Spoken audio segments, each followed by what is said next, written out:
I just couldn't fathom. Blaming a whole new page on a made-up chain reaction. Each claim individual peaks and pockets. Pains in a slow but unique nuances, know what I mean? No, Ace. Anyone listening to you for the first time has no idea what you mean. That shit. There's so much there. Here come the bully. I'm such a meanie. I just do what I feel. Do you feel me? Do you feel me? Greetings, all you beautiful people. Welcome back to my channel. I am your host, the old white suburbanite, Chizzek-Juan. Chizzek-Juan, Chiggity Chizzek-Juan, in the house. Literally, in the house. In my house.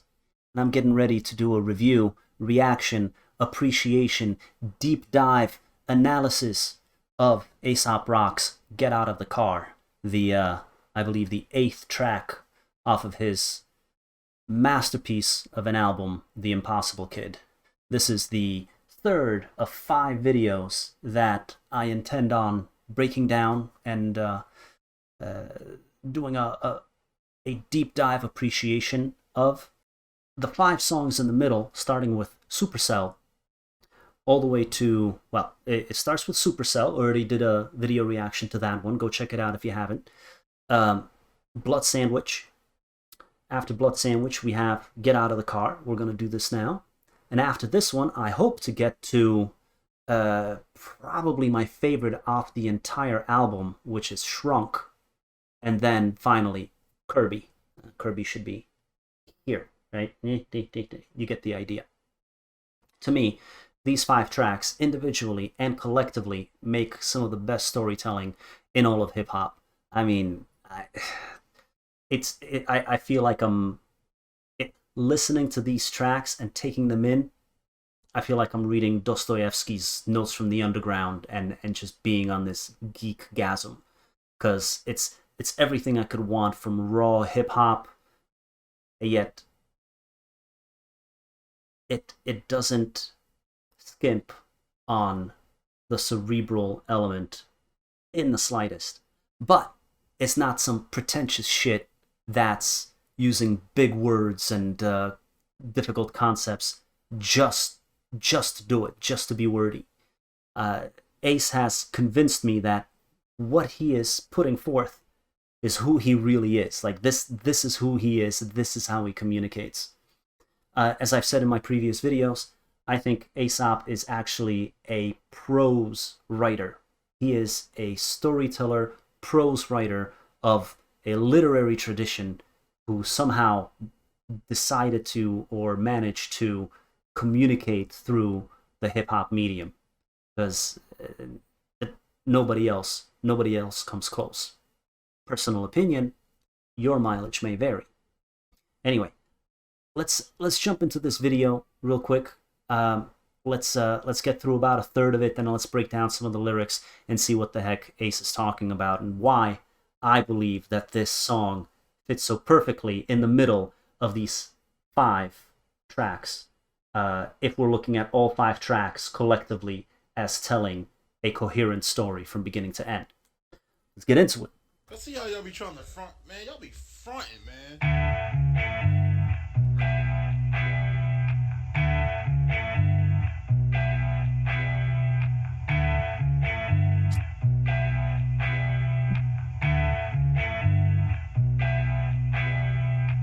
I'm really sorry. I'm sorry for pausing right before he started. I speak so much about the content of this that, and I have in the previous 2 videos, that we kind of forget about what this really is. If you, let's say you didn't speak English, right? And you couldn't, or most English speakers can't decipher a fucking thing from Aesop anyways. So, I mean, like, touche. But ignore the words for a second. Just look at the body language that Ace is putting out there. He's letting that beat flow through him. He's feeling it the way a dancer would feel it. And he is, you can see he's got his hand on his leg and he's feeling the beat coming through. So he's already there. He's riding that beat. He caught it. There it is. And now he's about to get into it. Before he even says a single thing, right? The first thing that comes through him is the beat. That's beautiful, man. That's beautiful. That's hip hop. That's hip hop. That's funk. That's breaks. That's all the stuff that makes me love this genre of music. All right. Let me shut up. Let's actually get into the lyrics.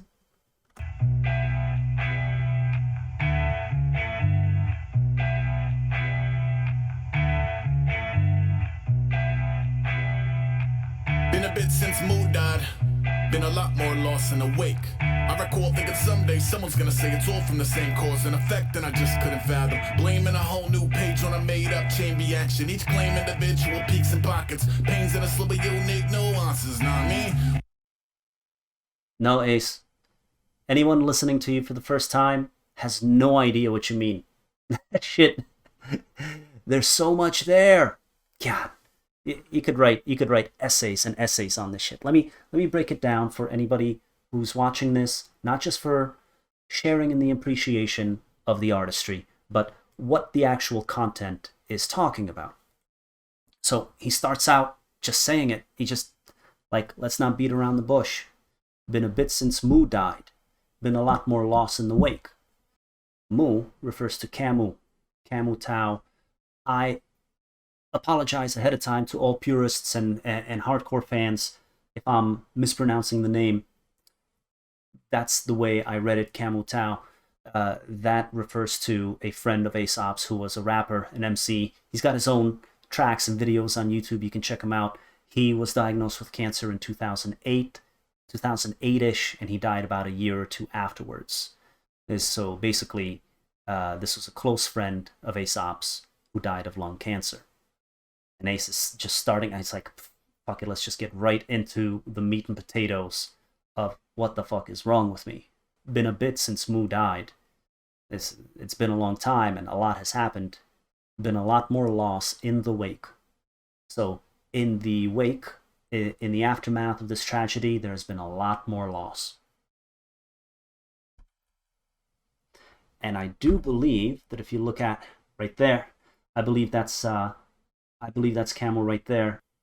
I wouldn't be surprised, actually, now that I think about it, I wouldn't be surprised if this artistry that we're seeing in the background, if it wasn't done by Ace himself. I don't know how good of an artist Ace is, but he speaks also in The Impossible Kid, in Rings, specifically the track Rings, about his failed aspirations as an artist. He wanted to be a visual artist. It's funny, he looks at his rap career like, yeah, I failed at art, so this is what I ended up doing. Isn't that fucking crazy?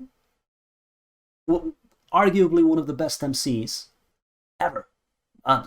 Personally, the best storyteller, hands down, in all of hip-hop. And he's like, yeah, I wanted to be an artist. And that kind of landed on this instead. Motherfucker. Anyway, so that's Camus Tao, most likely. And this is Aesop saying, my life has been total shit.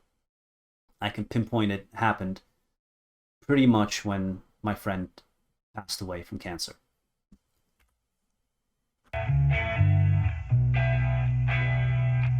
Been a bit since Mood died. Been a lot more lost and awake. I recall thinking someday someone's gonna say it's all from the same cause and effect, and I just couldn't fathom. Blaming a whole new page on a made-up chain reaction. Each claim individual peaks and pockets. Pains in a slip of unique nuances, nah me. So, he just couldn't fathom blaming the whole thing, blaming a brand new page on a made-up chain reaction. Before that, he's saying he could recall how people are going to tell him this was all from the same cause and effect. People are going to try to console him for his loss by telling him stuff like, well, everything happens for a reason. And if everything happens for a reason, that implies some type of a religious connection, some kind of a belief system where the Almighty intended for this to happen. Now, next thing you know, you're over to the Lord works in mysterious ways. If you've watched the previous two videos, or if you know anything about Ace, he has a love-hate relationship with his Christian upbringing.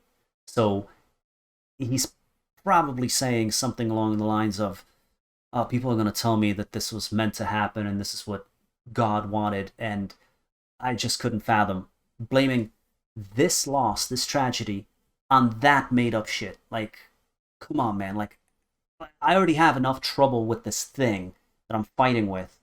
And now, this tragedy, I have to connect it to my conflict with this belief system. When you wake up 8 years non-responsive, it's a lot to process. Gone from a happier jack in the box to a package of clogged up chakras. Oh, shot spot, nothing ever after. We wanted from the once upon a time, dot, dot, dot. When you wake up 8 years unresponsive, it's a lot to process. So, wake up 8 years unresponsive. He's comparing his past 8 years as if he was in a coma, like as if he wasn't engaging with the world, as if he wasn't alive himself. And this theme of him not being alive or being barely alive is repeated throughout The Impossible Kid, maybe even through other albums. He constantly refers to himself as near death or almost dead or a zombie, or what did he say in Supercell? Half dead carolers. Deck the halls, wreck the whole advent calendar, half dead carolers. To me, he's referring to himself as the caroler, right? Going door to door, like you do in the advent calendar. You open up the little doors and get the chocolate from one day, then you open up the next door, get the chocolate from the next day. He's the half dead caroler, so constantly talking about himself as being half dead, or in this case, waking up 8 years from a coma, sort of a mental or a spiritual coma, where he wasn't engaging with the world. Wake up 8 years unresponsive, it's a lot to process.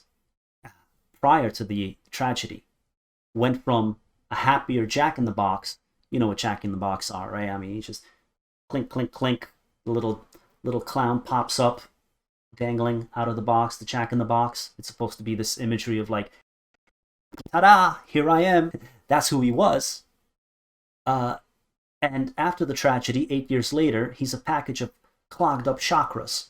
Chakras are these energy points in your body, these points through which different energies are flowing. And if you believe in any of that stuff, or even if you don't, what he's saying is, well, all my chakras, they're all plugged up. Like, whatever they're supposed to be doing, they're not doing it. Nothing's flowing through them. They're clogged up. That shit ain't working at all. Oh, Shazbot. Not the ever after that you wanted from the once upon a time, ... or something along those lines. So, Shazbot. Shit. I should know my 80s better. It's either from Alf or from Mork and Mindy.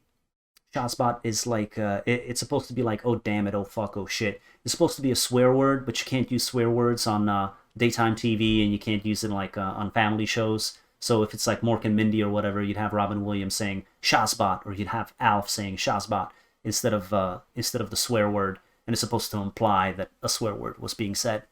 Not the kind of ending we wanted from the once upon a time ... Once upon a time with an ellipses ... That's the way fairy tales start, and fairy tales are supposed to have happy endings, not the ending that we were expecting from the once upon a time. Gone from a happier Jack in the Box to a package of clogged up chakras. Oh, shot spot, nothing ever after. We wanted from the once upon a time ... Once upon a time, he was so much more than a punchline for his own pot shots. I watched The Impossible Kid. Everything that he touched turns promptly to shit. If I zoom on out, I can finally admit it's all been a blur since Moo got sick. Wow. He's so good. He's so good. Back in the day, once upon a time, there was substance to him. There was something there. Now he's empty, he's hollow. Now he's just a punchline for his own pot shots. Pot shots being like backhanded compliments or these self-deprecating statements that you make about yourself. And he doesn't even have the strength or the mindset to fight it or to express himself differently. He's just whatever. Yeah, I'm that weird guy. I'm that funny guy, and whatever. I guess I am, right? And he's sort of like accepting these stereotypes. He's like, once upon a time there was more to me, but not anymore. Nah, I'm a total loser. I'm a shell of a person. I'm a shell of whoever I used to be. I'm just a punchline for my own pot shots.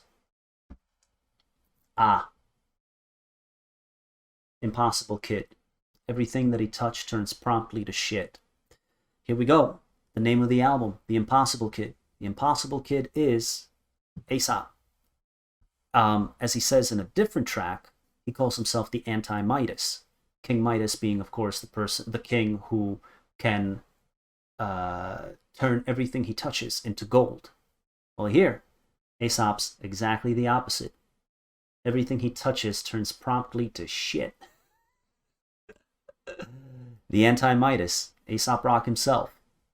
If I zoom on out, I can finally admit it all went bad. It all went to hell when Mu got sick. So here he is admitting to himself, you know, if I'm going to try to fix myself, I got to find the root cause of all of this. And if I just zoom on out far enough to be able to see the entire picture, I can see that this was the point where everything started turning to absolute garbage. So this is the point. I found it. It all went to hell when Mu got sick. None of the subsequent years stood a chance. Whether he was mom's or his man's, whether he was pops or his girl, I was poison. Heart full of canines, head full of voices. He's basically admitting to himself, yeah, from that point on, nothing.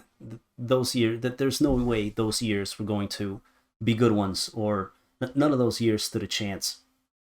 Not just the years, but the relationships during those years. Whether you're his moms, his pops, his girls. Heart full of canines, head full of voices. Whole life trying to quiet him down like a suicide king with a knife in his crown. Hounds at bay, but they just won't stay. True friendship in a tugboat way. This part's fucking beautiful. I always felt that line, heart full of canines, head full of voices, spent his whole life trying to quiet them down like a suicide king with a knife in his crown. I'm like, it sounded a bit, I don't know, pretentious or out of place. I didn't understand what a suicide king was, or why he have a knife in his crown, and why he have to use that imagery, until I learned that a suicide king with a knife in his crown is the King of Hearts from a deck of cards. In a deck of cards, the King of Hearts is usually there with a knife in his crown. And why is that significant? Because King of Hearts was supposedly either a track or an album that Camus Tao was working on before he died. So it's a nice little shout out, nice little reference there, again, towards his friend who passed away. And then he says, true friendship in a tugboat way. Anybody who maintained their friendship with Ace in the subsequent years after Camus' death, they were the ones who were pulling that friendship or lifting that friendship, because he was basically dead weight. And so it was true friendship in a tugboat way. They're the ones who are maintaining the friendship and keeping that friendship and holding on to it. It wasn't him. Ego dark in the face of the fucked. When the fucked was a friend, that was basically done. Into the woods go his alien tongue. It was that or a textbook fake and a funk, and I can't. He's saying, yeah, everything was fucked, and the person who was fucked, that was my friend. He was done. So what did I do? Into the woods go the alien tongue, right? Into the woods. Aesop says, I can't handle this shit.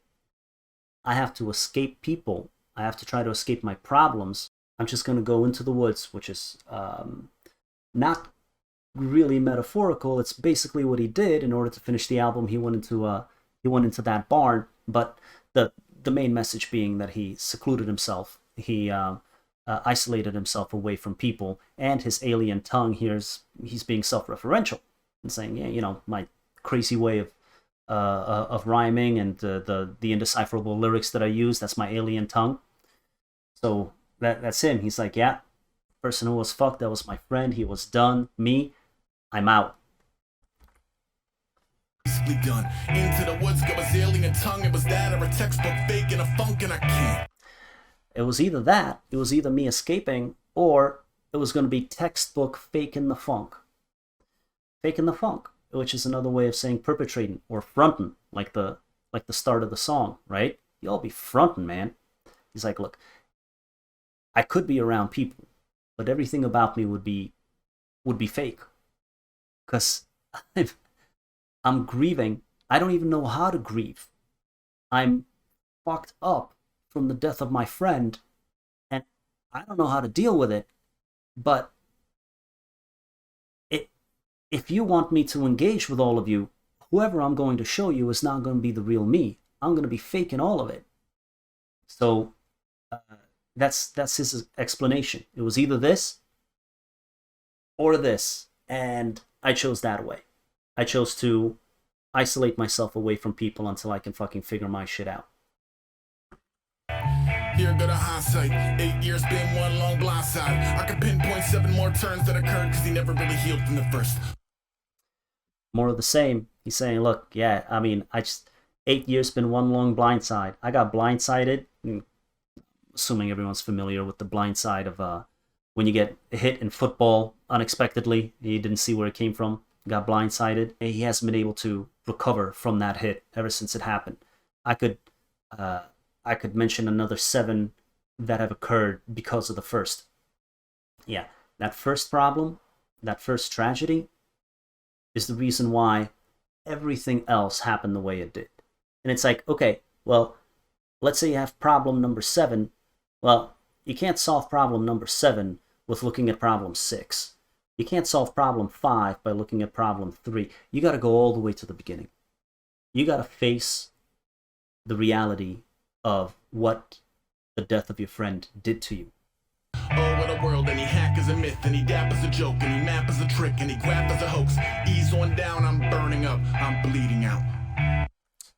That shit is just so cryptic.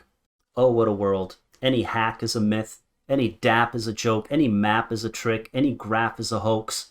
Ease on down, I'm burning up, I'm bleeding out. The best that I can gather, he's expressing what distrust he has towards not just people, but basic human interaction. Everything has lost meaning and worth. Like, any hack is a myth, right? You know, life hacks.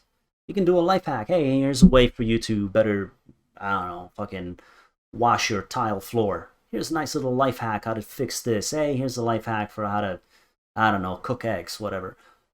Not for him. All that shit is a myth. Any hack is a myth. For him, everything is hard. Of course everything is hard when you don't know how to properly grieve for the death of your friend and you've been stuck in this loop for the past 8 years. Any dap is a joke, right? Dap being, you know, a way of giving compliments or hellos to your friends. It's a social interaction, one that is supposed to express commonality and appreciation or solidarity. And all of that shit is a joke. People aren't nice to each other. People aren't real. Any dap is a joke. Any map is a trick. Any graph is a hoax. More of the same, saying, hey, look, this thing, right? Map that's supposed to provide direction, where to go, how to get there. All of this shit is bullshit. I've been lost, and you can throw any map at me you want. I'm still going to be lost. Ease on down. I'm burning up. I'm bleeding out. He's like, this is killing me. I got nothing left. No one ain't half the battle, that's a bullshit quip written by some asshole. You can own what you are and still sit around stoned in your car, not doing shit, halfway to nil, cranky and waiting for a boss key and hat full of bills. Get out the car race.